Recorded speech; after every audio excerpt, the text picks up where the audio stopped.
Rules for finding domain.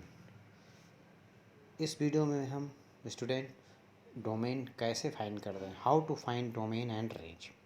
तो rule क्या कहता है डोमेन का कि अगर कोई फंक्शन एक्स स्क्वायर है, कोई भी फंक्शन है, तो यहाँ पर फर्स्ट रूल ये कहता है कि पहली बात तो ये समझना होगा कि अगर कोई फंक्शन स्क्वायर में है या रूट में है या फोर्थ पावर में है तो वो हमेशा पॉजिटिव होता है, यानी कोई नेगेटिव नहीं दे सकता। तो इतना क्लियर है कि x की वैल्यू नेगेटिव नहीं आ सकती, x की वैल्यू नेगेटिव नहीं आ सकती, दैट मीन्स x हमेशा पॉजिटिव रहेगा और इसका मतलब x is a real number. तो अगर कोई स्क्वायर फंक्शन है, स्क्वायर रूट फंक्शन है या पावर 4 है, square x to the power 4 x to the power यानी इवन पावर है, तो वैल्यू x की हमेशा पॉजिटिव आएगी, तो डोमेन उसका R होगा। आपको पता है कि अगर कोई फंक्शन डिफाइंड है, अगर कोई फंक्शन डिफाइंड है अगर कोई फंक्शन डिफाइंड है तो ये भी पता है कि उसका डोमेन x होता है और रेंज y की वैल्यू क्या होती है, रेंज होती है, और x क्या होता है, डोमेन होता है। ठीक है, तो रूल क्या कहता है कि square root function and square function and even function domain is positive. तो x की वैल्यू डिसाइड करेगा डोमेन और y की वैल्यू डिसाइड करेगा रेंज। तो पहला रूल ये हो गया। सेकंड रूल आपको ये देखना है कि अगर कोई फंक्शन रैशनल नंबर में है, p/q के फॉर्म में है, तो जो नीचे वाली वैल्यू है यानी कि डिनोमिनेटर वो ज़ीरो नहीं होना चाहिए। क्यों? क्योंकि अगर वो ज़ीरो हो जाएगा, अगर उसकी वैल्यू ज़ीरो हो जाएगी तो फंक्शन अनडिफाइंड हो जाएगा, फंक्शन ही अनडिफाइंड हो जाएगा।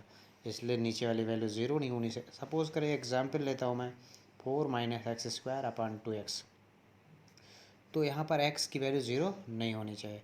इसका मतलब इसका जो रियल नंबर अगर हम फाइंड करेंगे तो ज़ीरो के छोड़कर कुछ भी नंबर लीजिए, सब पे ये वैल्यू पूरी डिफाइंड हो जाएगी। तो हम कहेंगे कि इसका real number are except zero. कोई फंक्शन लागर्थमिक है तो आपको बताया है लाग में कि x हमेशा पॉजिटिव होना चाहिए। दूसरी शर्त क्या है, a 1 से बड़ी होनी चाहिए, और तीसरी शर्त a = 1 नहीं होनी चाहिए। अगर ये फॉलो करता है तो लागर्थमिक फंक्शन डिफाइंड होता है। तो अब इसका क्लियर हो गया कि इसका जो डोमेन है वो ज़ीरो से इन्फिनिटी आएगा। क्या आएगा? ज़ीरो से इन्फिनिटी। ज़ीरो को इंक्लूड नहीं करेंगे, हमने इंटरवल में बताया था। तो ये ज़ीरो और ये, ठीक है। थोड़ा सा इंटरवल में एक बार रिमाइंड कर दे रहा हूँ बच्चों। जैसे मैंने बताया था कि ये ज़ीरो, ये ओपन इंटरवल होता है, ये क्लोज इंटरवल होता है। तो अगर ओपन इंटरवल है, जैसे मान लीजिए हमने लिखा यहाँ पर ज़ीरो, तो ज़ीरो अगर इंक्लूड नहीं करना है तो यहाँ पर होल होगा, ओपन हो जाएगा। और अगर 1 2 2 लिखा हुआ है तो ये क्लोज है। तो क्लोज के लिए हमने नंबर लाइन पर क्या बताया था, ये 1 होगा और ये 2, और दोनों पर क्या होगा, डार्क सर्कल, यानी ये क्लोज, यानी कि वो इंक्लूड कर रहा है। अगर इंक्लूड नहीं करना है तो ओपन सर्कल, यानी कि ओपन बॉक्स, इंक्लूड कर रहा है तो क्लोज बॉक्स। इस तरह के हमने बताया था पहले, और भी देखना चाहें तो देख सकते हैं। जैसे हमने ये भी बताया था कि एक सेमी क्लोज होता है और एक सेमी ओपन होता है। तो सेमी क्लोज में मतलब 1 2 लिखा है, यानी कि 1 इंक्लूड होगा, 2 इंक्लूड नहीं होगा, यानी 1 से 2 के बीच में होगा। 1 x की वैल्यू 1 इंक्लूड करेगा लेकिन 2 नहीं करेगा। यहाँ पर 2 इंक्लूड नहीं करेगा लेकिन 3 इंक्लूड कर जाएगा। अगर इसको हम नंबर लाइन पर देखें तो ये 1 है और ये 2 है, तो 2 पे ओपन है और इस पर क्या लगा देंगे, क्लोज। अगर इसी को देखें तो यहाँ पर नंबर लाइन पे 2 है, मान लीजिए ये 3 है, तो 3 पे क्लोज हो गया और 2 पे ओपन, ठीक है। अगर 2 to इन्फिनिटी ये लिखा हुआ है, इसका मतलब 2 पे ओपन, और इसको हम ऐसे भी लिखेंगे 2 और ये इन्फिनिटी, तो इस पे दोनों क्या होगा, ओपन इंटू, ये तो ओपन रहेगा और ये आपका नंबर लाइन बढ़ती चली जाएगी। इन्फिनिटी कहीं भी हो सकता है, ऐसे माइनस इन्फिनिटी इधर कहीं हो जाएगी। तो इस चीज़ को ध्यान में रखना है ओपन इंटरवल बनाते समय। ये मैंने पहले भी बता दिया था और एक बार मैंने फिर से बता दिया, अब यहाँ पर कोई डाउट नहीं रहना चाहिए। आगे बात करते हैं जो हमारा तीसरा रूल है। पहला रूल बताया कि स्क्वायर होना चाहिए, फिर से समझ लें, स्क्वायर फंक्शन, रूट फंक्शन, यानी कि एनी इवन फंक्शन, उसका डोमेन पॉजिटिव रियल नंबर। अगर रैशनल फंक्शन है यानी कि पी अपॉन क्यू के फॉर्म में कोई फंक्शन है तो डिनोमिनेटर ज़ीरो नहीं होना चाहिए। तीसरा, लॉगरिथमिक के केस में हमने बताया कि इसका जो वेरिएबल है वो पॉजिटिव होना चाहिए, बेस जो होता है वो पॉजिटिव होना चाहिए और 1 नहीं होना चाहिए। ये 3 रूल डोमेन के लिए याद रखना है। कुल मिलाकर के हमें फाइंड तो डोमेन ही एक्स ही करना होता है। अगर कोई फंक्शन डिफाइंड है y is equal to f x, y एक x के फॉर्म में, तो हम पहला कंडीशन क्या देखेंगे कि रेंज निकालने के लिए सबसे इजी वे x को y में कन्वर्ट कर लो। यानी कि जो फंक्शन y x के फॉर्म में था अब x y के फॉर्म में बना लें, तो यानी ये बन जाएगा x is equal to y plus. अब y की वैल्यू पर डिपेंड करेगी रेंज। रेंज क्या होता है, y की वैल्यू देता है, तो y की जिस वैल्यू पे ये x डिफाइंड होगा वही आपका रेंज हो जाएगा। तो y की अगर हर एक वैल्यू पे ये डिफाइंड है तो ये रेंज हो जाएगा, y क्या कहलाएगा, रेंज कहलाएगा। तो इस तरह आसानी से आप निकाल सकते हैं। और कहीं कहीं तो आप डायरेक्टली चेक कर सकते हैं कि रेंज कितने पर डिफाइंड हो रहा है। इफ़ डोमेन एक फाइनाइट नंबर को शो करता है तो रेंज भी set of corresponding finite number को डिपेंड करेगा। यानी कि अगर x की वैल्यू 1 2 3 4 सारे फाइनाइट नंबर हैं तो y की वैल्यू, जैसे मान लीजिए y is equal to x आप डिफाइन कर रहे हैं और कहा कि x एनी फाइनाइट नंबर, तो x तो y फाइनाइट नंबर ही देगा, ये कहने का मतलब है।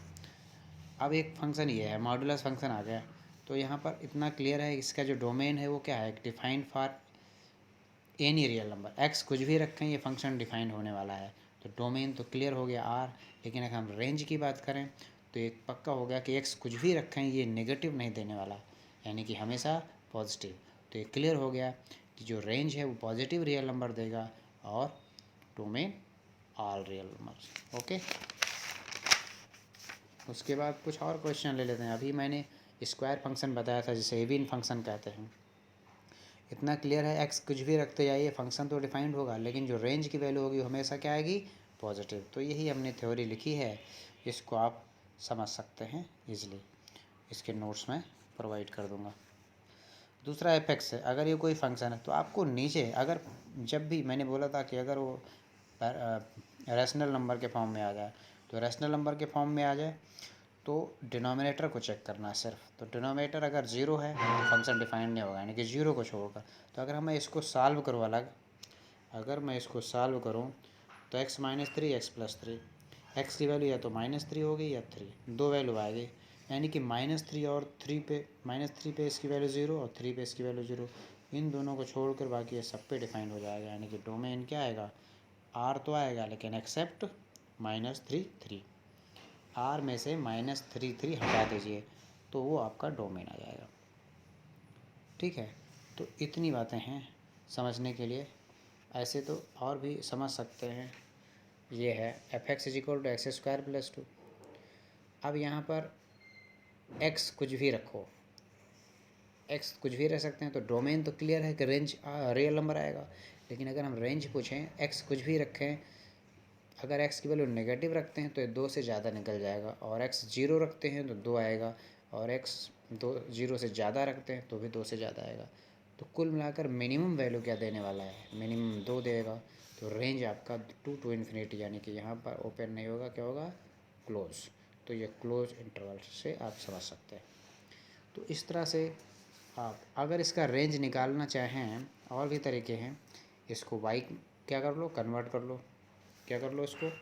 अगर मैं इसका रेंज निकालना चाहूँ तो x square plus 2 is equal to y, तो x square is equal to y minus 2, तो एक्स इज इक्वल टू क्या आएगा, अंडर रूट वाई माइनस 2। अब मैंने क्या बताया था, जो रूट के अंदर वैल्यू हमेशा पॉजिटिव होगा, क्योंकि रूट के अंदर नेगेटिव नहीं हो सकता, तो ये हमेशा पॉजिटिव वैल्यू देगा। तो इतना तो क्लियर है कि y माइनस 2 क्या आएगा, हमेशा पॉजिटिव आएगा। तो यानी कि y की वैल्यू या तो 2 से बड़ा हो या बराबर हो, इसको हम ऐसे लिखते हैं। ठीक है, या तो 2 से बड़ा हो या 2 से बराबर। तो 2 से स्टार्ट होगा और कहाँ तक जाएगा, इन्फिनिटी तक। इसलिए यहाँ पर क्लोज्ड, यहाँ पर ओपन। अगर ये ऐसे लिखा हो तो y इज़ ग्रेटर देन 2, तो 2 to इन्फिनिटी हो जाता है, ओपन इंटरवल। ओके, तो यहाँ पर आपको कन्फ्यूज़न नहीं होना चाहिए। इंटरवल के बारे में मैं ऑलरेडी बता चुका हूँ। मैंने ये भी बताया कि 2 is less than x is less than 3, तो ये दोनों ओपन इंटरवल में जाएंगे। अगर 2 is less than x is less than 5, तो 2 से शुरू होगा 5 तक, तो ये किस में जाएगा, ये क्लोज इंटरवल में जाएगा, 2 to 5।